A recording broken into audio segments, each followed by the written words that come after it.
Get ready to dive into the world of transformation with a sprinkle of humor and a dash of butterfly magic.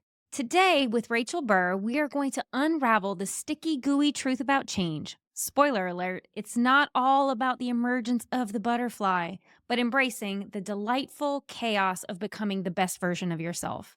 Grab your curiosity, maybe even a pen for those self reflective exercises, and let's get messy on this adventure of growth and discovery. Welcome to We've All Done It, the podcast for leaders who get the work done, but find the people part of leading frustrating. I'm Kimberly Benoit, author, award-winning former corporate executive, and leadership coach. With over 20 years in the corporate world, I've seen it all, the good, the bad, and the downright messy.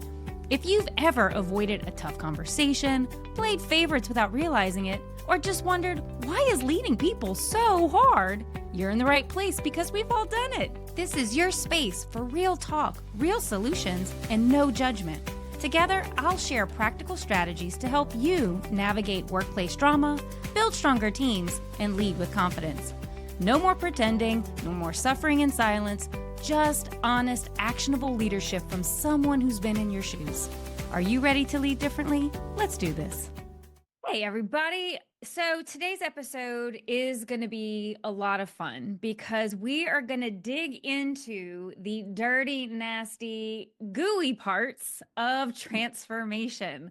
Today, I'm really excited. We have Rachel Burr joining us today, and we're going to talk about her book. So I'm going to give her a chance to introduce herself in a second, and then really dig into not only just the book, but like some personal experiences about transformation.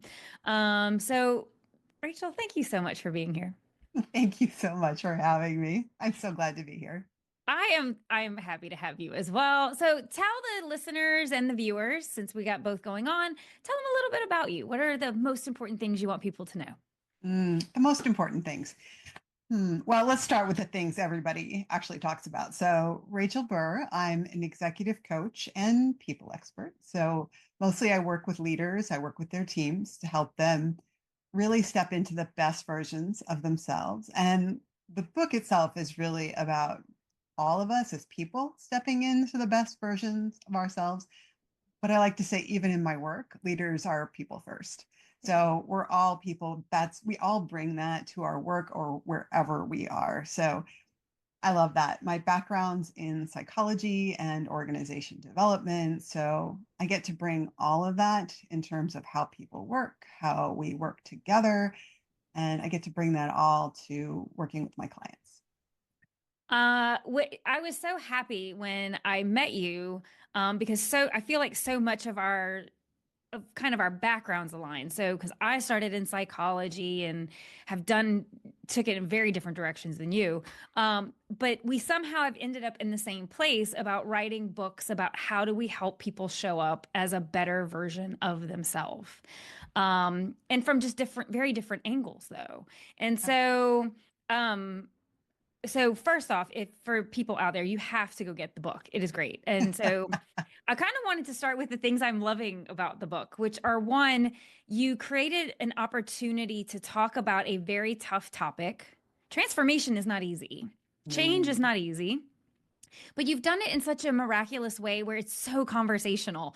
And I felt like I felt so seen because when I wrote my book, I wanted it to feel like a conversation. I didn't want it to feel like I was preaching at someone of like, this is what you do, step one, step two, step three. Because that's not how self-awareness and transformation happens. There's a graphic you have in there about how messy it is. And so talk to me a little bit about why you chose to go with that tone.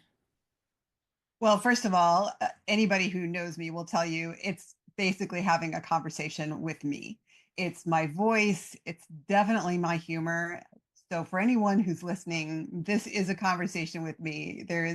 And when I do the audio, I will read it because nobody else can sound like this. And for me, that was a big piece of writing this book.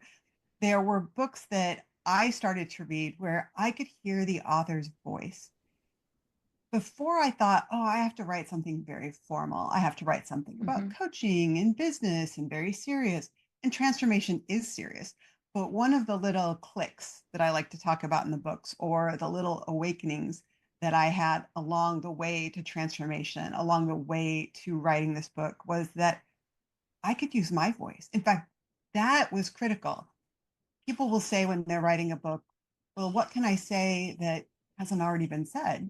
And I'm like, probably nothing, but it's your voice. It's how you bring it. And the thing is, our experience and how we talk about it can open it up to someone new who maybe hasn't been able to relate to that or hasn't seen Mhm. themselves in that. So that's really important. And that was a big aha moment and a driver for me to finally write this book. I resonate with that a lot in the sense that I don't feel like there's a lot new out there. And it's something I say with clients a great deal. It's not the what, it's the how. So Mm, how we do things is what can differentiate so much. And so I think for you, when transformation is not new, but you're talking about maybe a how that hmm will relate to somebody in a different way. Our hmm stories, people see what they need to see in other people's stories. And so I just really loved the how personal it felt that it was a conversation. I love the exercises. So I have something very similar in my book where it's like I didn't want you just to sit there and read. Like I wanted it to be an opportunity, while you're in there, like rumbling around as if we're having a cocktail and discussing the most challenging things about being human and being a leader and whatever, was how do we capture like lightning in a bottle? So, in this moment, as you're in this thought and in these feelings, how can we maybe generate some insight? And so, was that part of your thought about having that in there as well? Is that the people who are using this can kind of gain that insight from kind of that moment that you're with them? It's funny. This book originally started off as a self-help book in my mind, with narrative around my own life to support self-help. And what happened along the way is it basically got flipped on its head, which really is part of the transformation and embracing that mess in and of itself and being open to, you know, taking a hard turn or even a switchback along the way. As I was going through, it really for me is important that it's a choose your own adventure. So you can do whatever you want with this book. You can try the exercises as you go through. There are self-reflection questions. There are things to kind of think through. There's ways to take that out into your real life, or where the wild things are, as I like to call it. If you just want to think about it and reflect and come back, I've got some takeaways at the ends Hmm. of the chapters. And you know what? If you just want to read it and you want to laugh at me and my mistakes and my mess as you go through, then do that. It's totally up to you. And it's really important, I think, for transformation in this ways. We get to choose when and how we're ready to do that. I'm not here to tell you you have to go through transformation or you have to engage with change. I'm here to give you a playground. So you have a place that if you just want to start to mess around with your own mess, Yeah. then, do that. Like I said, I just loved it. There was so much about it. I was like, oh, this feels so good. This feels so familiar. And because I want to make sure, because I don't know if we've actually said the title of the book, I've alluded to it, but it's Butterfly Goo. I almost said glue. Butterfly Goo, Yeah. the down and dirty truth of transformation. Yes, So that's let's talk exactly right. about what transformation is. So I think like when we say the words transformation, what does that mean for you? Well, I think a couple of things are really important. And let me just talk a little bit about how I came up with the butterfly analogy. First of all, it's not a new analogy. Again, nothing new, right? And it's kind of that when we think about transformation, it is one of the easiest metaphors or examples for us to really relate to. It's beautiful. It's such a drastic difference, and therein lies the problem. We look at the butterfly as this beautiful thing, and it completely distracts us from the arduous nature of transformation, the reality of the step by step process that goes through it. So when you take the caterpillar and the caterpillar begins to spin, its cocoon, it goes into the cocoon and it completely dissolves, well, mostly dissolves into this green gelatinous goo. And then it starts to rebuild itself into a butterfly. What's important is that the caterpillar takes everything it needs into that cocoon to become a butterfly. It is not about turning it into something it's not. It already has that butterfly inside of it. Hmm. It's about bringing out the best in what it is. Well, one could argue that maybe caterpillars think they're the best. That's fine. Um, but for the transformational metaphor, we're going with butterfly. Yeah. And people make the mistake of, myself included. When I say people, I'm a people.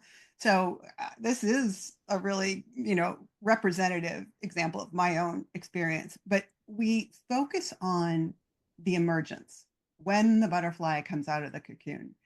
They think that's the transformation, and it's not. That is the result of transformation.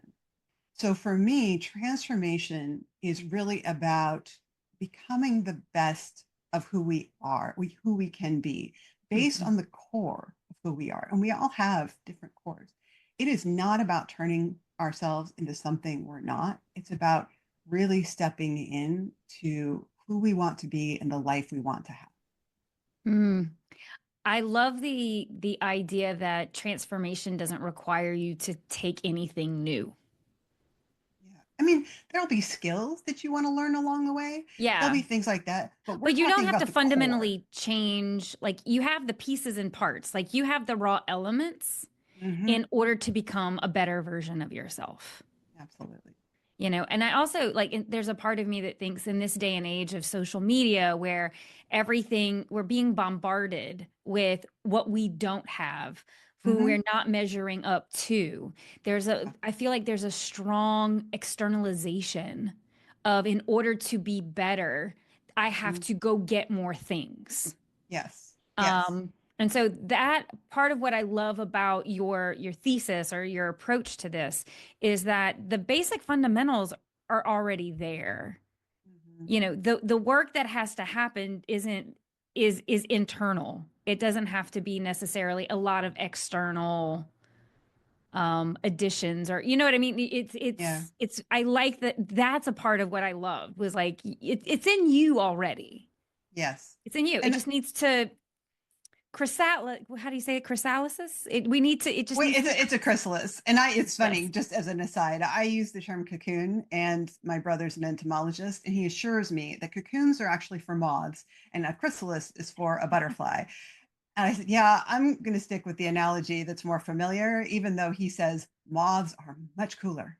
Oh my gosh. So, That's such a yes. brother conversation to Oh, have. yeah, yeah, I've had yeah. my brother on the show a couple of times. I love him to death. And our conversations usually have some kind of random thing like that in it. So I can appreciate that tremendously.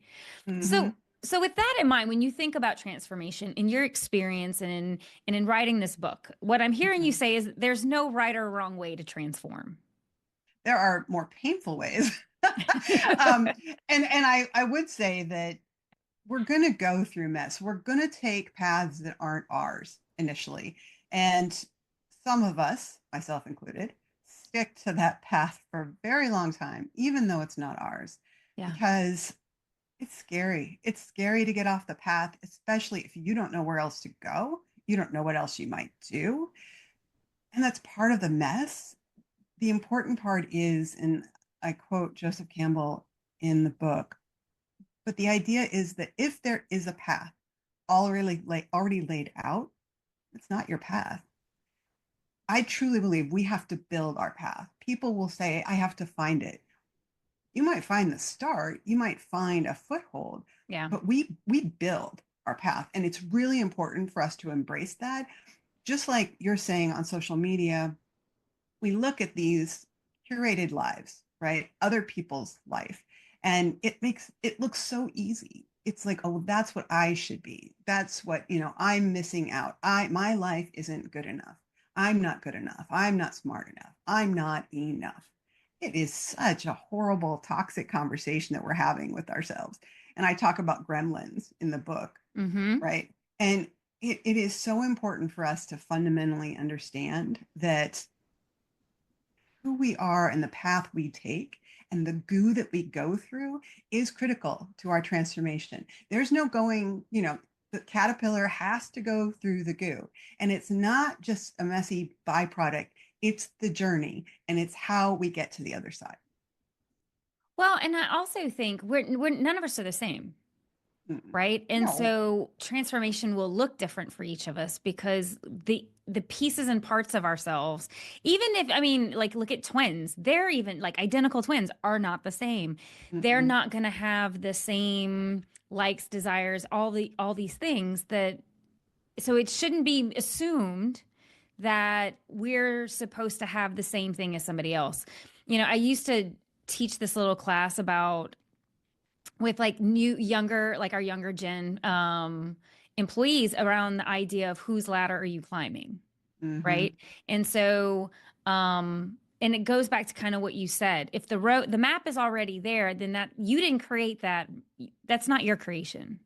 Mm-mm. Somebody's creating that for you. You are serving someone else's agenda. Yeah. You are following what someone else thinks is a good career path for you. So Mm-hmm. but where is what you want in there? Does that Mm-hmm. align with the development you want to have, the career you want to have, the life you want to have? Because they're Yeah. not divided. These are all merged together. And so I agree with you completely on that, is that there's almost like we're trying to make people feel like they have more, like you chose this. Well, and the truth is there's so much that's already chosen for us if we're Mm-hmm. not paying attention. Mm-hmm.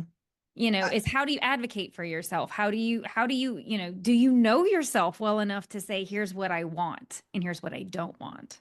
Yeah, Um, that's a huge part of it. Knowing yourself enough to know what you want and don't want.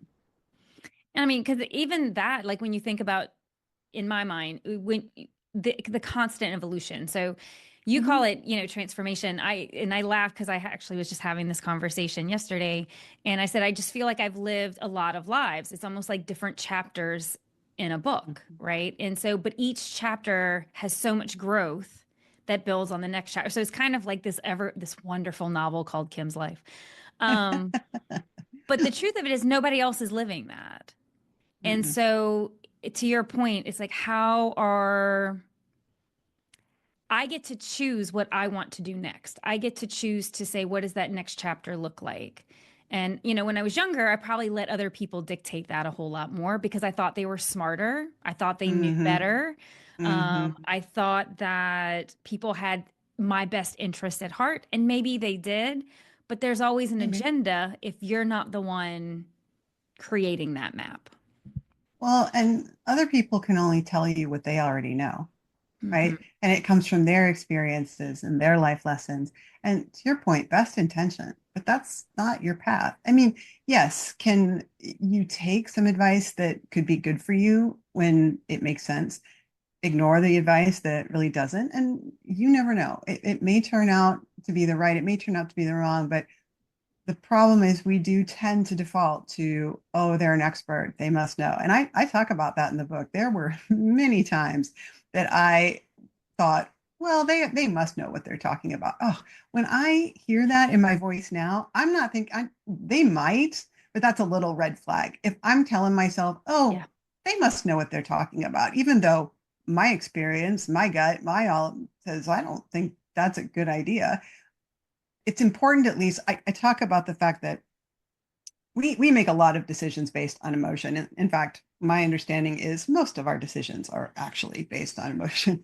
And then we use facts to, justify it and think we're being objective. But that gut instinct is really important. And people, I think, I'm not sure what people think it is, but the way I look at it is that, we have this conscious thought process that we use. And then our brains are working in the background. They're kind of ticking and tying and putting things together outside of our consciousness. And so I think that gut is really tapping into the place that doesn't quite yet have access to our conscious awareness. And it doesn't mean our gut is right.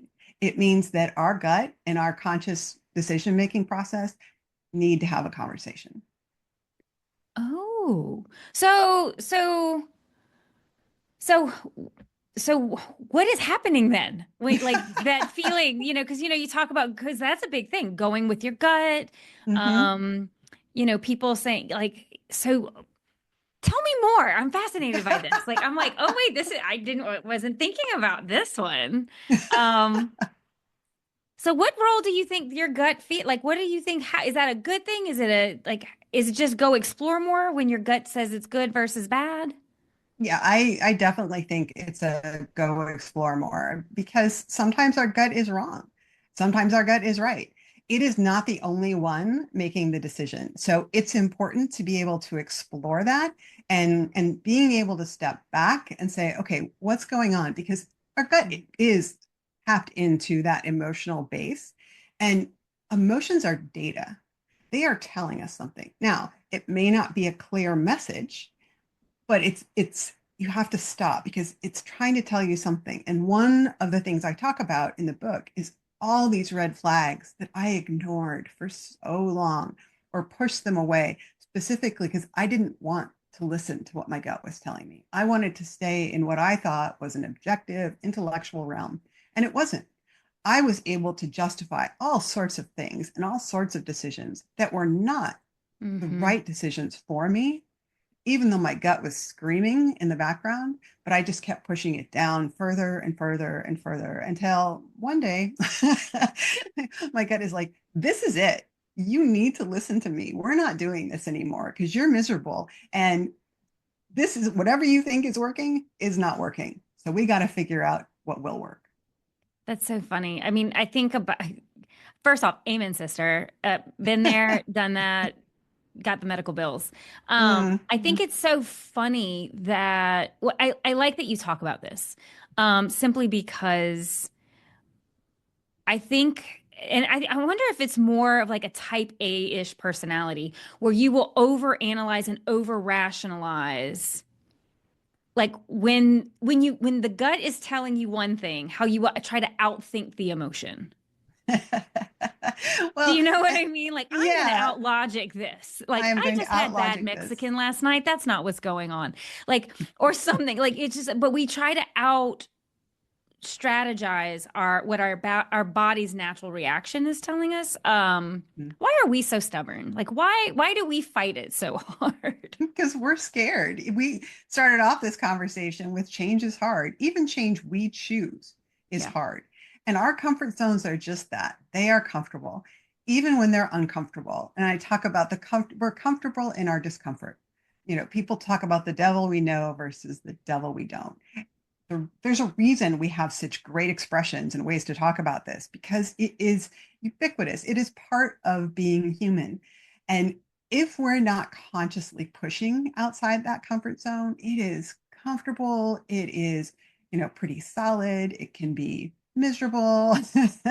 And I talk about, or I talk about the difference between I think change happens when the fear of the unknown is finally dwarfed by a looming dread of the Yeah. same. It's almost like the old, the physical scales where you have the little plates, and you can think about for a long time the fear of the unknown outweighs, and you can just feel the little, the additional pieces going on that dread of the same until finally something clicks and that and it's been that transformational process. It's been those little clicks all the way to that point, but there's some kind of tipping Oh, there's a thought coming to mind, because I think something else that sometimes holds people back from transformation is the idea of sunk cost. point. Oh, absolutely. Right? Well, I've gone and I thought about this when I was reading about, even though you didn't say this in the book, but I was thinking like how in my life that has kind of played out is I've invested so much time, so much Mhm. energy. I know this is probably not right, but I want to finish this out because I started it. Yeah. And whether it's because I don't want to somebody think I'm a failure, I don't want someone to think I'm a quitter, or that I'm not good enough to finish XYZ out, um, how much sunk this concept of sunk cost. Like I've already put so much in, I need to write it out. Like I wonder how, for how many people that plays a factor. So it's not necessarily the fear of change, but it's this other, like they know the transformation needs to happen, the change needs to happen, Mhm. but it's this other weird little element of like how we convince ourselves, well, I can just ride it out till the end. Like it's not that much longer. I can do another year of this and Yeah. then, because then I will have met whatever little imaginary benchmarks we've created for ourselves. Yeah. Um, I don't know. What do you, in your experience, is that a factor that you see that sometimes holds people back from embracing their transformation? Oh, yeah. I mean, I talk about in the book, I was like 8 years into trying to be a clinical psychologist. I mean, it is at that point, it's like, well, what else am I going to do? And people think I'm a failure, which, by the way, is fear. And, all of these things. And, oh, I just have to get through this. I just have to do this. I just have to do that. The sunk opportunity, the sunk cost. Yeah. What about the opportunity costs? Yeah. What are you giving up in that time? What are you losing out on that you can't see? We can see what we're going to lose out on if we quit. And by the way, sometimes we have to quit. And I talk about that too. It's like if you're doing X and you want to do Y, you may have to quit X to do Y. And Yeah. that is really hard, that piece of it. And to your point, we've been doing this for so long, and I think also we kind of delude ourselves that if we can just get through this part of it, then it'll be good. Then we'll be happy. And yet there's all this opportunity cost with, in that time, what could you have been doing? What could you have done that would have actually gotten you someplace you want to go instead of just getting you mired deeper and deeper in that gooey swamp of, you know, feeling stuck? Yeah. I, you're right. It is a ton of fear. I like that you call them the gremlins, right? Yeah. Because it's this narrative that like will do everything possible to kind of keep you where you are or Yeah. convince you of something that you don't want to do. I love that you call them the gremlins because it feels very accurate for fighting the narrative that's not necessarily real. Um, Oh, and it's so funny because sometimes like in my circumstance, when I finally came out on the other side of the narrative and just yeah. decided to make the change, it was so shocking to me how supportive people were. Yeah. Yeah. It was the opposite of what the gremlin or this negative narrative I had in my head actually was. It was very different. And I just remembered thinking, I wish I'd have known I had this kind of support. Like, how did I not see it Yeah. before? And I think that's part of the gremlin component is like I think Yeah. we don't always see what's there because our stories may only have us looking for the pieces that validate the fear. Yeah. Um, but yeah, I just remembered thinking on the other side of it being, wow, well, look at all this support. Like everybody else knew I was on the wrong path. Oh, yeah. And they didn't come out and say anything because they wanted to support me because they thought what I was doing was what I wanted and that Hmm. they thought they were supporting me in the right way. And so, I don't know, in a certain way I feel like that has been a huge evolution of like how do I show support to people? Oh, yeah. Like when so when Absolutely. you think not just thinking about yourself, but knowing that this exists for every single person. We all have the gremlins, the narrative. How do we show up and support people, particularly when we know that they are maybe not in the right place themselves? Yeah. I think, and by the way, gremlins is not a new term for me. I mean, I think it's No, I gremlins, just inner like critic, the way all you of it. use it in the I book. do. Yeah. It's kind of the inner dialogue. I say not monologue, dialogue. You're actually talking to these gremlins. And, and just an aside to this, and this may be just me, but I think a lot of times we're wired for threat. Human beings, we're much more likely to see threat than we are the positive stuff. Hmm. It's kept us alive for thousands of years. That's great. Some of those gremlins, I think, are very old. At least mine are. Yeah. So somewhere in my own history, something happened, and I took something away from that and said, okay, I'm not going to let that happen again. The problem is, one, I may have taken a much more dramatic step based on that situation instead of stepping in and saying, okay, wait, what did I learn here? What did I, as opposed to trying to get as far away from that situation as possible. Second, I'm an adult now. I mean, most of the time. I'm physically an adult now. It doesn't mean that's true anymore. Yeah. I mean, there's so many things that were maybe dangerous for us as kids, but as an adult, we have the skills, the capabilities, the awareness to deal with things differently. And in terms of, the staying small, the feeling like, what if we fail? What are people going to think of us? The imposter syndrome. Well, I mean, again, we have a term for it because it's Hmm. there. Yeah.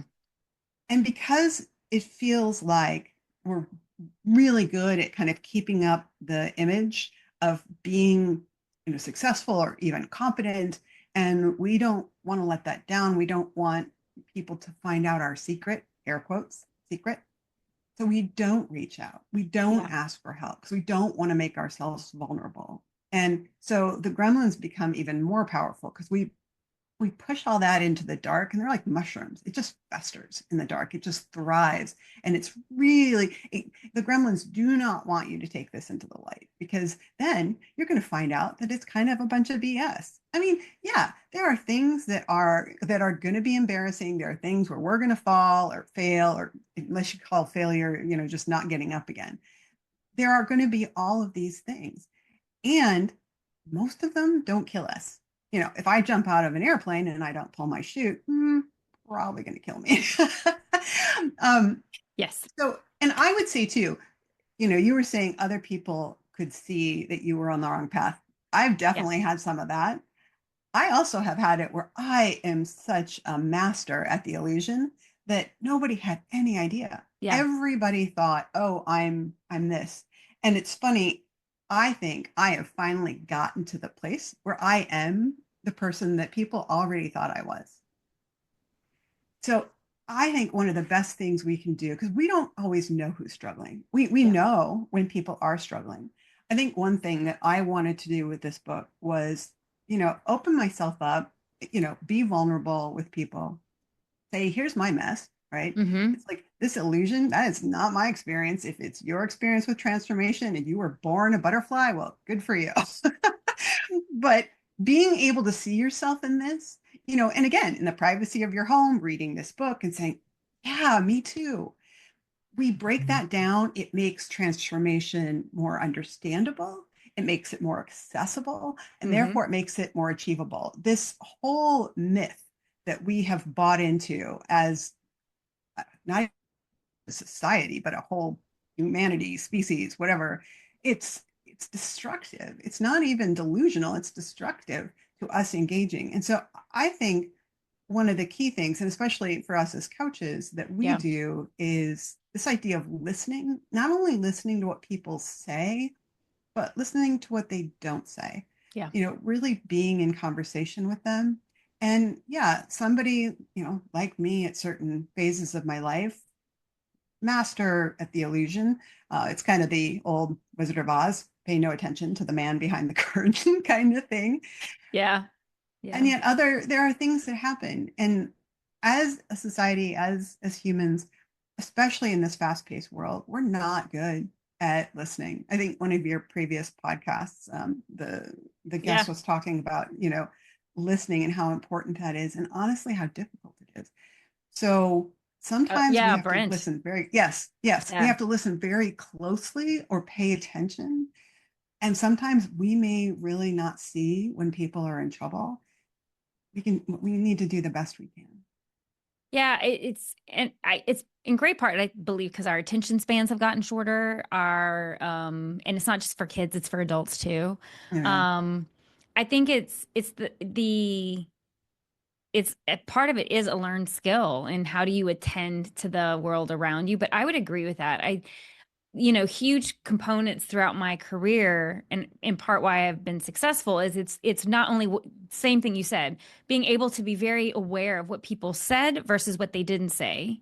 Mm-hmm. And then did their words actually match?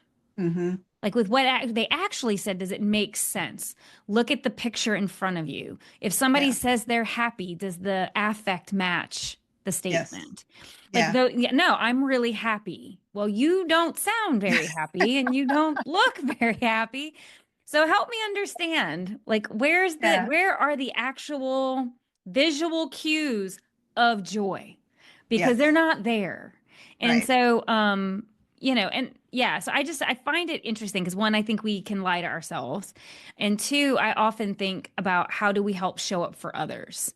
Yeah. Just because, you know, our community is so important and all of us are stuck in our own goo, if you will.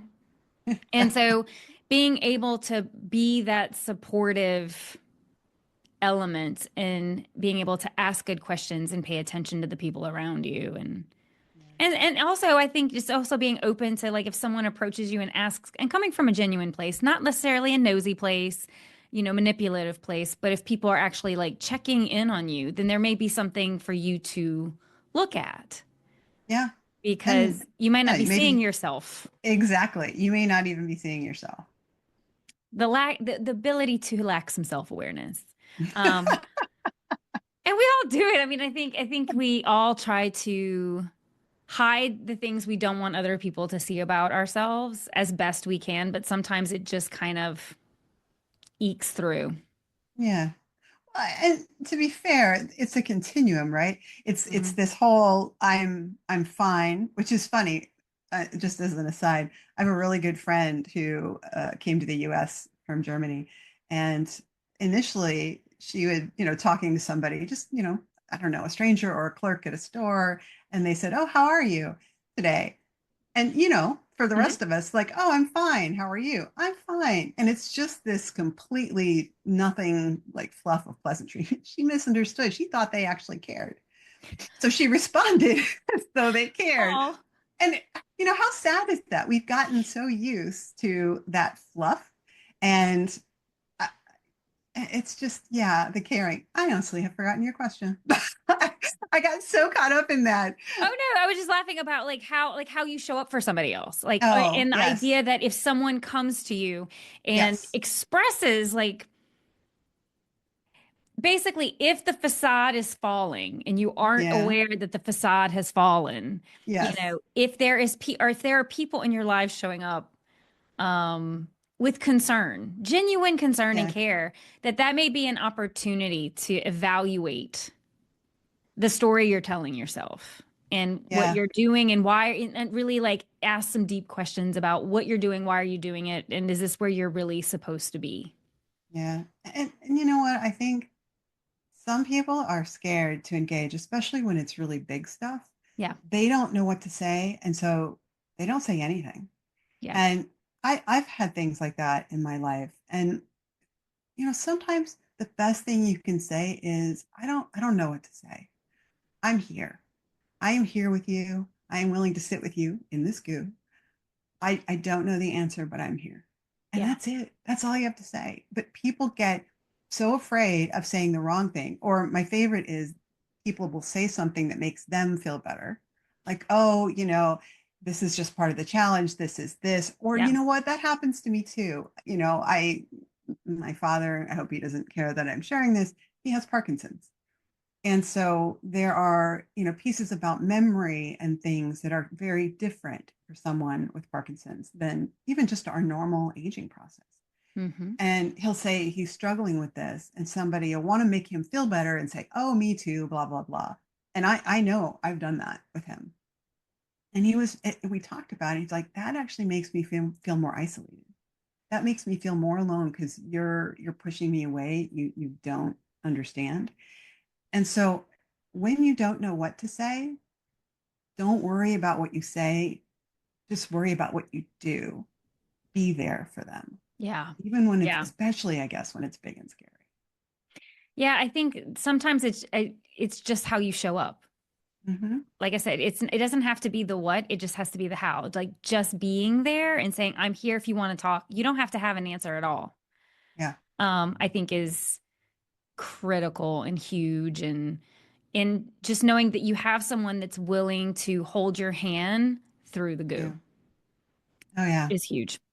Huge. Huge. And yeah. And one of the things I talk about, when you get through times that are particularly hard, you still need to figure out your path. You still have to be the one leading your way, but it doesn't mean you can't take a whole crew of people with you. You can take friends, you can take family, you can take therapists. You build your own village. You are still choosing your path, you are still building your path, but you don't have to do it alone. Correct. Well, I have loved this conversation with you. I genuinely am so grateful our paths have crossed. I am so excited about this book. I think this is going to be really good for people. I love that, like I said, it's a huge topic, but you've written an amazing piece of work that just is so approachable. And I value that because I know how hard it is to do that and what it requires to put yourself personally on paper about something that is really difficult. So I just can't say thank you enough for doing it. Um, like I said, once you've become an author, it changes your perspective about like everything. You're just like, I know how hard this had to be. And so I want to make sure to not only just say thank you, but like remind readers, like get out there and support Miss Rachel Burr. Any final thoughts before we end the show today? No, well, yes, maybe, but I've so enjoyed, first of all, the conversation and the ability for us to have that very approachable, very real conversation. I feel like so many conversations in our lives aren't real. I mean, they're verbally there, just not real. And I do hope that this book is something where people feel they can see themselves. Again, my path is not going to be their path, and that is not the message to take away. But when you resonate with pieces of it because you see yourself in those experiences in your own way, in your own unique story, and if that helps you feel comfort, if it helps you feel energized, if it helps give you courage to step on that first step of the path you're going to build, then I am thrilled. Well, just so you know, we're going to have links to the book in all the show notes. So please go out and support. Buy it for somebody, even if you don't think you need it, buy it for somebody else that you clearly know does, because we all know somebody that does. And I just want to say thank you again for being on the show. Would love to have you on again at some point because I have a feeling we could talk about a lot of different topics and the ways we can go here. But just thank you so much. I genuinely appreciate the time. Thank you, Kim. I've got two things before I let you go. One, if you've ever gotten any value from the show, please leave a 5-star review. It really helps and absolutely makes my day. The second thing is if you have any thoughts you'd like to share with me, please shoot me an email at podcast@kimberlyjbenoit.com. I'd love to hear from you. All right, see you in the next episode.